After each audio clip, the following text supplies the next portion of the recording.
Young people naturally seek out other people for help and support when they are faced with painful feelings.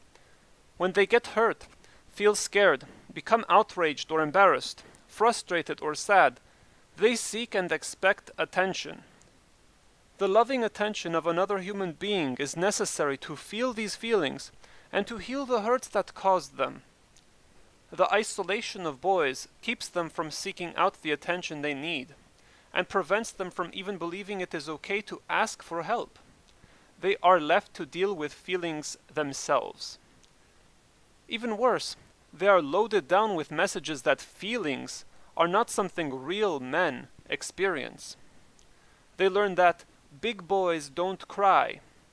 The process of crying is interrupted, and the tears are responded to by being ignored, laughed at, or answered with threats of violence. Being scared is yet another thing boys are told threatens their maleness. They are expected to leap into any activity, no matter how dangerous or unfamiliar, without appearing fearful. Other feelings are in similar ways denied them, and they quickly learn that expressing emotions actually makes their situations worse. Over time, the only way boys keep from showing their feelings is to train themselves not to even feel them, to dull their awareness of their own experience, to numb themselves to emotions. And in the course of doing so, they decrease their ability to feel any feelings, joyful, painful, or otherwise. At the same time, we become disconnected from other people. We are cut off from our own feelings. As a subset of all the feelings we are forced to numb ourselves to, we lose touch with how our bodies feel. We learn, sometimes literally, to harden ourselves against pain, strain, and physical effort. The training to act like a man is present when young boys are encouraged to ignore physical injuries, not to cry, to bear the pain and go on as if nothing happened. This is exactly the training needed to convince men to work ourselves to the point of abuse, in both the workforce and the military. The sensuality of being alive in our bodies, aware of our senses, and breathing full breaths has been written off as an unmale attribute. Sensuality has been replaced with routine.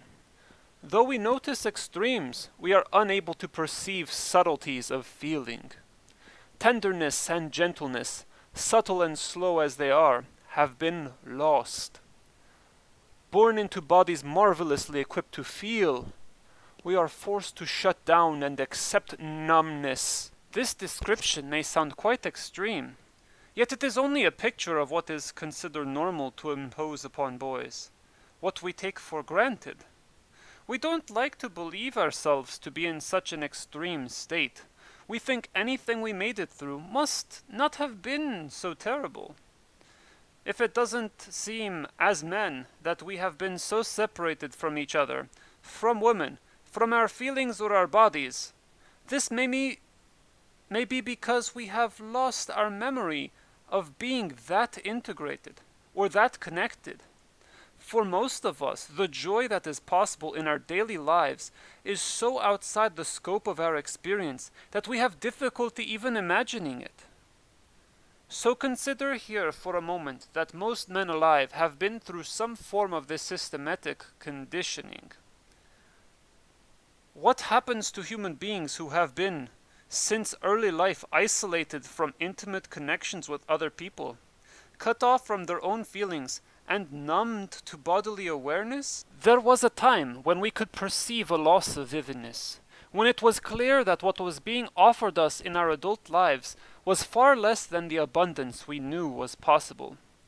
As we stood facing the possibility that we would have to cope with the loneliness of isolation, the emptiness of lost feeling, the dullness of disembodiment, just then, intimacy, passion, and sensuality were all offered back to us in one solitary form.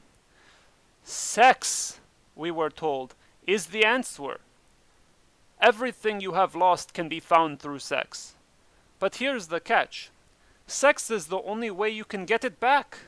Imagine yourself in this scenario. The urgent need to pursue sex would bear down with great pressure.